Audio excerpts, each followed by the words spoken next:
안녕하세요. 성경 속 흥미로운 이야기들을 함께 나누는 시간입니다. 오늘은 가톨릭 성경 판관기 17장부터 21장까지 이스라엘 역사에서 가장 혼란스러웠던 시기 중 하나를 깊이 있게 들여다보려고 합니다. 판관기는 이스라엘 백성이 약속의 땅에 정착한 후 왕이 없던 시대의 이야기를 담고 있습니다. 각자 자기 소견에 옳은 대로 행하던 이 시대의 혼돈과 그 안에서 펼쳐지는 인간 군상들의 모습을 함께 탐구해 보겠습니다. 먼저 판관기 17장의 이야기부터 시작해 볼까요? 이 장은 한 인물, 미카의 이야기를 중심으로 전개됩니다. 미카는 에프라임 산지에 살던 사람이었습니다. 그는 어머니에게서 은 1100세겔을 훔쳤습니다. 이 은 1100세겔은 당시로서는 엄청난 재산이었고, 미카의 어머니는 이 돈을 잃어버리자 잃어버린 자를 저주하는 말을 했습니다. 미카는 이 저주의 말을 듣고 두려움을 느꼈는지 아니면 양심의 가책을 느꼈는지 몰라도 결국 어머니에게 자신이 그 돈을 가져갔음을 고백합니다. 어머니는 아들이 돈을 돌려주자 저주를 거두고 오히려 아들을 축복하며 그 돈을 주님께 봉헌하겠다고 말합니다. 이 부분에서 우리는 미카와 그의 어머니의 관계, 그리고 당시 이스라엘 사회의 종교적 관습을 엿볼 수 있습니다. 어머니는 은을 세공사에게 주어 신상과 에폿을 만들게 합니다. 이 신상과 에폿은 주님께 봉헌된 것이라고 하지만 그 본질은 우상 숭배의 요소를 담고 있었습니다. 야훼 신앙을 따르는 이스라엘 백성에게 우상을 만드는 행위는 분명한 죄악이었습니다. 하지만 이 시대에는 각자 자기 소견에 옳은 대로 행동했기 때문에 이러한 종교적 혼합주의가 만연했던 것으로 보입니다. 미카는 이 신상들을 자신의 집에 두고 자신의 아들 중 한 명을 사제로 세워 봉사하게 합니다. 이는 레위인이 아닌 자가 사제직을 수행하는 것으로 율법에 어긋나는 행위였습니다. 레위인만이 주님의 제사를 집전할 수 있었기 때문입니다. 미카의 이러한 행동은 당시 종교적 질서가 얼마나 문란했는지 보여주는 단적인 예라고 할 수 있습니다. 그런데 어느 날 베들레헴 유다에서 온 한 젊은 레위인이 미카의 집에 이르게 됩니다. 이 레위인은 이주할 곳을 찾고 있었는데 미카는 그에게 자신의 사제가 되어달라고 제안합니다. 미카는 이 레위인에게 1년에 은 10세겔과 옷 한 벌, 그리고 먹을 것을 주기로 약속하고 그를 자신의 사제로 삼습니다. 미카는 이 레위인을 얻게 되자 이제 주님께서 자신에게 복을 내려주실 것이라고 확신합니다. 그는 레위인이 자신의 사제가 되었으니 주님께서 자신에게 좋은 일이 있으리라 생각한 것이죠. 하지만 그의 이러한 생각은 율법과 주님의 뜻을 제대로 이해하지 못한 데서 비롯된 것이었습니다. 사제직은 혈통과 율법에 따라 정해지는 것이지 돈으로 살 수 있는 자리가 아니었기 때문입니다. 판관기 17장은 이스라엘 사회의 종교적 혼란과 도덕적 타락을 잘 보여줍니다. 율법의 권위가 무너지고 각자가 자신의 이익과 소견에 따라 종교적 행위를 결정하던 시대의 모습을 생생하게 그려내고 있습니다. 미카의 이야기는 단순히 한 개인의 일탈을 넘어 당시 이스라엘 전체의 영적 상태를 대변하는 것이라 할 수 있습니다. 18장으로 넘어가면 단 지파의 이야기가 나옵니다. 단 지파는 자신들이 차지할 땅을 찾지 못해 어려움을 겪고 있었습니다. 그들은 자신들의 땅을 정탐할 5명의 용사를 보냅니다. 이 용사들은 길을 가다가 미카의 집에 이르게 되고 거기서 미카의 사제로 있는 젊은 레위인을 만나게 됩니다. 이들은 레위인에게 주님께 자신들의 길에 성공이 있을지 여쭈어 달라고 요청합니다. 레위인은 그들에게 평안히 가라고 대답하며 주님께서 그들이 가는 길에 함께 하실 것이라고 말합니다. 이 장면은 레위인이 단순한 사제를 넘어 신탁을 전달하는 역할을 했음을 보여줍니다. 단 지파의 용사들은 계속해서 북쪽으로 이동하여 라이스라는 성읍에 이릅니다. 라이스 사람들은 평화롭게 살고 있었고 아무런 걱정 없이 안전하게 지내고 있었습니다. 그들은 시돈 사람들과 가까이 살았지만 시돈 사람들과의 관계가 좋았고 주변에 다른 민족들도 없었기 때문에 외부의 위협에 대한 경계심이 없었습니다. 단 지파 용사들은 라이스의 상황을 보고 이곳이 자신들의 땅으로 적합하다고 판단합니다. 그들은 동족들에게 돌아가 라이스 정복을 제안합니다. 결국 단 지파 사람들은 600명의 무장한 병력을 이끌고 라이스를 향해 진군합니다. 그들은 가는 길에 미카의 집에 다시 들르게 됩니다. 단 지파 사람들은 미카의 집에 있던 레위인 사제와 신상, 에봇 등을 탐내기 시작합니다. 그들은 미카의 레위인 사제에게 자신들과 함께 가서 자신들의 지파의 사제가 되어달라고 제안합니다. 미카의 집안 사제가 되는 것보다 이스라엘 한 지파의 사제가 되는 것이 훨씬 큰 영광과 이익이 되리라는 말로 그를 유혹합니다. 레위인은 이 제안을 받아들이고 미카의 신상, 에봇, 그리고 다른 제사용품들을 가지고 단 지파 사람들을 따라갑니다. 미카는 자신의 신상과 사제를 빼앗긴 것을 알고 뒤쫓아와 항의하지만 단 지파 사람들은 그를 위협하여 돌려보냅니다. 미카는 자신보다 강한 단 지파 사람들에게 대항할 수 없었기에 결국 포기하고 돌아갑니다. 단 지파 사람들은 라이스에 이르러 평화롭고 안심하며 살던 사람들을 칼로 치고 성읍을 불태웁니다. 그리고 그곳에 자신들의 성읍을 세우고 그 성읍 이름을 자신들의 조상단의 이름을 따서 단이라고 부릅니다.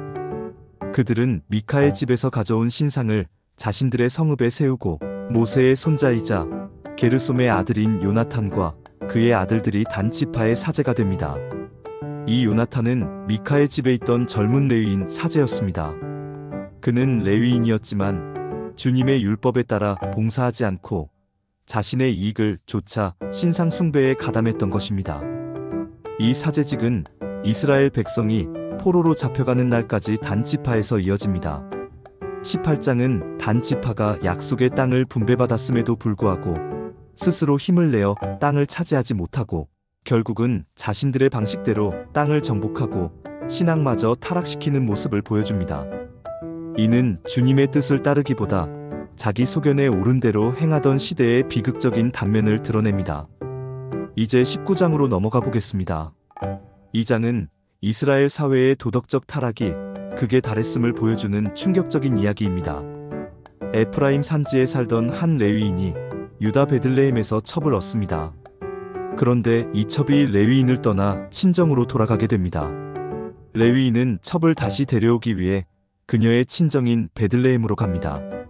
첩의 아버지는 레위인을 따뜻하게 맞이하고 그를 며칠 동안 집에 머물게 합니다. 레위인은 첩과 함께 집으로 돌아가려 했지만 첩의 아버지는 계속해서 그들을 만류하며 더 머물 것을 요청합니다.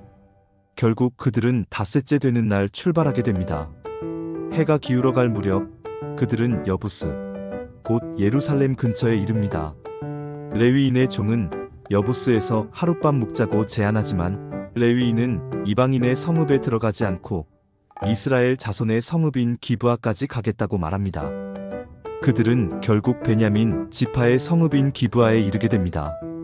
그들은 밤이 되어도 아무도 자신들을 집에 맞아들이지 않아 성읍 광장에 머물게 됩니다.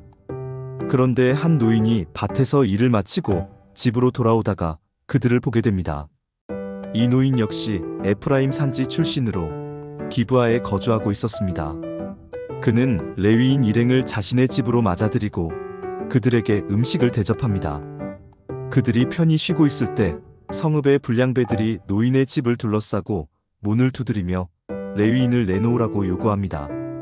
그들은 레위인과 동침하겠다고 말합니다. 이스라엘 사회에서 동성애는 엄격히 금지된 행위였으며 이는 명백한 죄악이었습니다. 노인은 레위인을 보호하려 했고 자신의 처녀 딸과 레위인의 첩을 내어주겠다고 제안하며 그들에게 차마 이런 수치스러운 짓을 하지 말라고 간청합니다. 그러나 불량배들은 노인의 말을 듣지 않고 결국 레위인은 자신의 첩을 그들에게 내줍니다. 밤새도록 첩은 불량배들에게 유린당하고 새벽녘이 되어서야 노인의 집 문 앞에서 쓰러져 죽게 됩니다. 다음 날 아침 레위인은 첩을 데리고 길을 떠나려다가 문 앞에 쓰러져 있는 첩을 발견합니다. 그는 첩을 나귀에 싣고 자신의 집으로 돌아갑니다.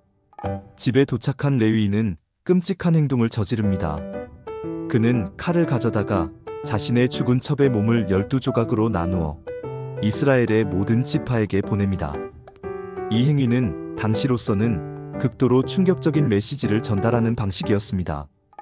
이는 베냐민 지파 기브아 사람들이 저지른 만행을 이스라엘 모든 지파에게 알리고 그들의 분노와 행동을 촉구하는 것이었습니다.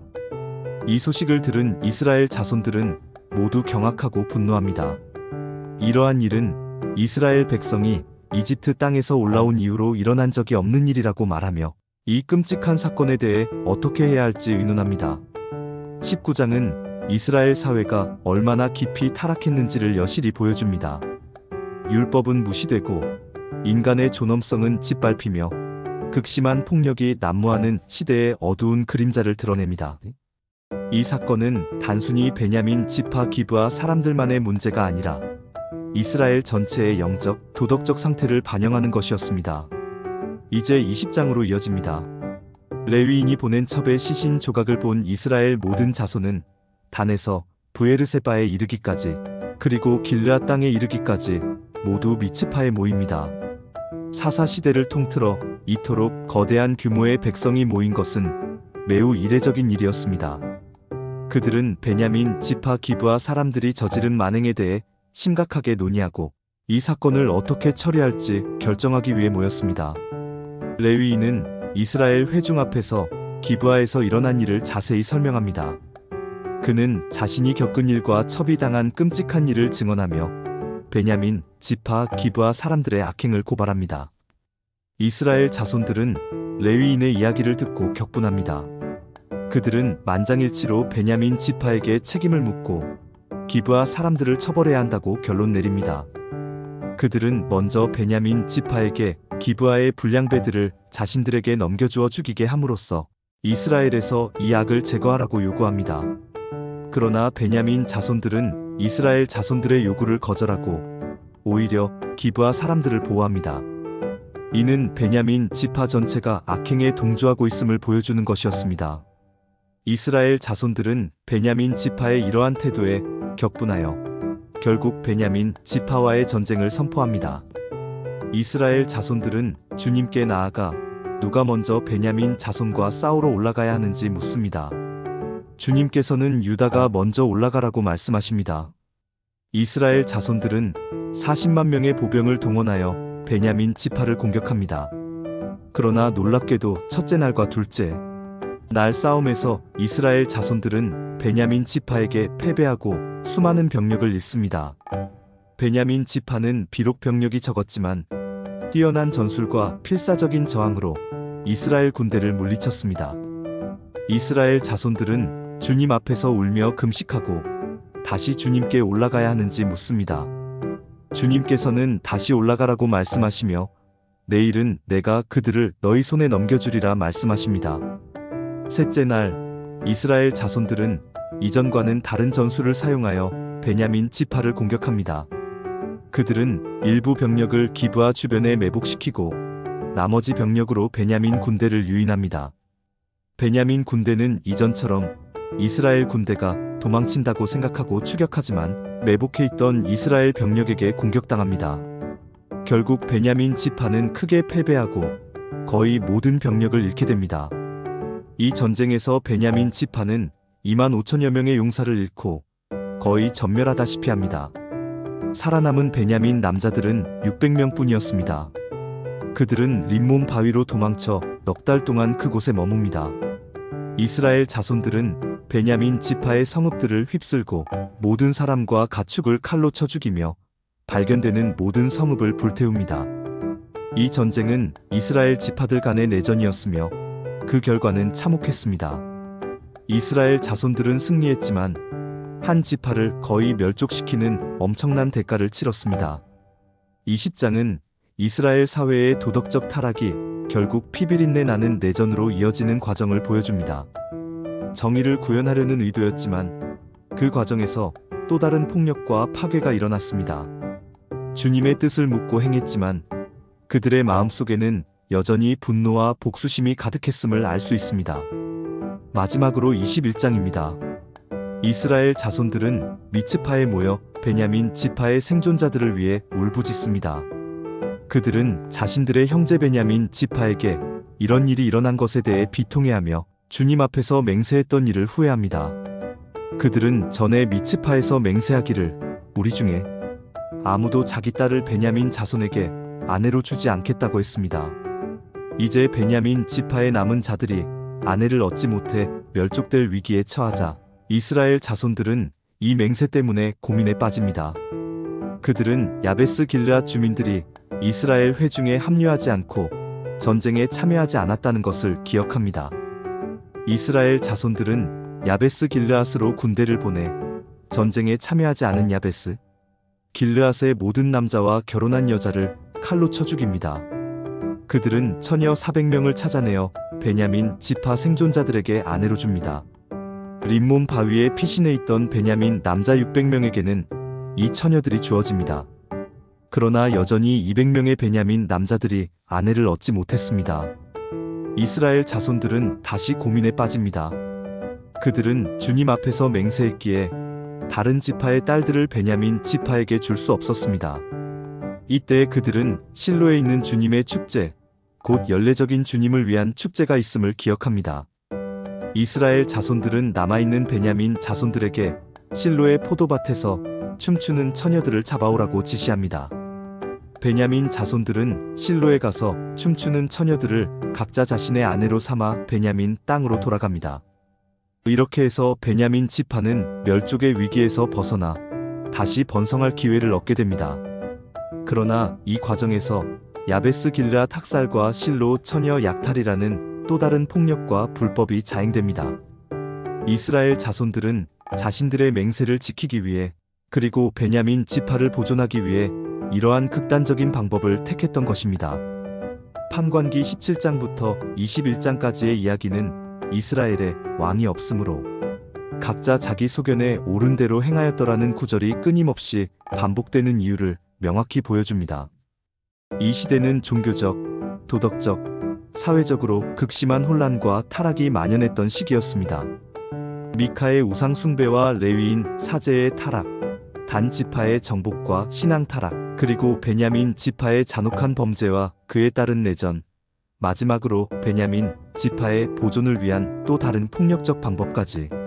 이 모든 이야기는 인간의 죄성과 어리석음, 그리고 주님의 율법을 떠난 삶이 얼마나 비참한 결과를 초래하는지를 생생하게 증언합니다. 동시에 이 이야기들은 혼란 속에서도 주님의 뜻을 구하려는 이스라엘 백성의 노력이 있었음도 보여줍니다. 그들은 전쟁에 앞서 주님께 묻고 주님의 지시를 따르려고 했습니다. 비록 그들의 방법이 때로는 잘못되었고 인간적인 욕망과 분노가 개입되기도 했지만 주님께서는 그들을 완전히 버리지 않으셨습니다. 판관기 후반부의 이러한 어두운 이야기들은 이스라엘 백성에게 왕이 필요하다는 인식을 심어주는 중요한 배경이 됩니다. 왕이 없던 시대의 혼란과 무질서는 결국 사울과 다윗 같은 왕을 세우려는 열망으로 이어지게 됩니다. 이스라엘 백성은 통일된 리더십과 율법에 따른 질서가 필요함을 깨달았던 것입니다. 오늘 우리는 판관기 17장부터 21장까지의 이야기를 통해 인간의 나약함과 타락, 그리고 그 속에서도 희미하게 빛나는 주님의 섭리를 엿볼 수 있었습니다. 성경의 모든 이야기는 우리에게 깊은 교훈을 줍니다. 우리는 이스라엘 백성의 실패를 통해 무엇을 배울 수 있을까요? 우리의 삶에서 자기 소견에 옳은 대로 행하는 것은 어떤 결과를 가져올까요? 그리고 주님의 말씀과 율법이 우리의 삶에 어떤 의미가 있는지를 다시 한번 생각해 보게 됩니다. 다음 시간에는 또 다른 흥미로운 성경 이야기로 찾아뵙겠습니다. 감사합니다.